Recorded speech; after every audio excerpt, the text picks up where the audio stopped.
ఇంత అబద్ధం చెప్తావు? 2 కోట్ల ఉద్యోగాలు అన్నావు, ఇచ్చినవాను.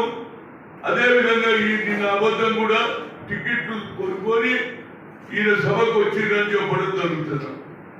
అదే కాకుండా ఆయన అవినీతిని నిర్మూలన చేస్తా అంటారు. సాక్షాత్తు సోనియా గాంధీ, రాహుల్ గాంధీ దేశాన్ని అవినీతి చేసిందని అంటున్నారు. మరి నిజంగా నేను అవినీతి చేస్తే మరి సుజనా చౌదరి, సీఎం రమేష్ ఏ విధంగా వాళ్ళు టీడీపీలో ఉన్నప్పుడు వాళ్ళ మీద బ్యాంకును ముంచినట్టు సిబిఐ కేసు అయితే, ఎప్పుడైతే నీ పార్టీలో చేరిండ్రో వాళ్ళకి ఎలాంటి కార్యక్రమం ఇచ్చినామో నువ్వు చూస్తే తెలుస్తుంది. ఇవాళ ఆంధ్రలో ఒకరికేమో పార్లమెంట్ టికెట్ ఇస్తావు, ఒకరికి అసెంబ్లీ టికెట్ ఇస్తావు. ఇక నీ అవినీతి అంటే అవినీతి నీ దగ్గర ఎక్కడ ఉన్నాడు. ఇంకో మాట అన్నాడు ఆయన, మా పీరియడ్ లో ఎంతో ఏది ఎక్స్ట్రీమిస్ట్ యాక్టివిటీస్ నడిచినాయి, బాంబులు వేసింది అంటున్నావు. మరి మణిపూర్ లో మహిళలను బట్టలు విడిపించి నడిపించిన ఒక్కరోజు పోలేను. అక్కడ ఎంతో మంది చనిపోయారు, 300 మంది చనిపోయారు.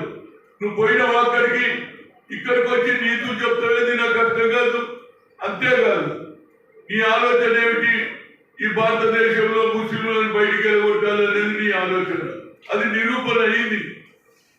అది ఎట్లా నిరూపణ అయిందంటే, నువ్వు సింగల్ గా పోటీ చేస్తేనేమో 4% రిజర్వేషన్ చేస్తాడు. మరి అక్కడ జనసేన, అదేవిధంగా టీడీపీ, బీజేపీ కలిస్తే ఇమాములకు, బడ్జెట్ లో ఉండే ఇమాములకు 10 లక్షలు ఇస్తావు. అదేవిధంగా 50 ఏళ్ళు దాటిన వాళ్లకు ఏది 5,000 పెన్షన్లు ఇస్తావు. ఇమాములకు ఇస్తావు, మోజంలకు ఇస్తావు, వాళ్ళకి ఇస్తావు. అదేవిధంగా హజ్ బిల్డింగ్ కూడా కట్టిస్తా అంటారు విజయవాడలో. మరి ఆడొక్క న్యాయం, ఈడొక్క న్యాయం అని అడుగుతున్నా. అంతేకాదు, ఈ రాజ్యాంగాన్ని మార్చాలనేది నీకు ఆలోచన వచ్చింది. వీళ్ళ నుంచి మిడిల్ క్లాస్ వాళ్ళకంటే మేము అన్యాయం చేసినాం.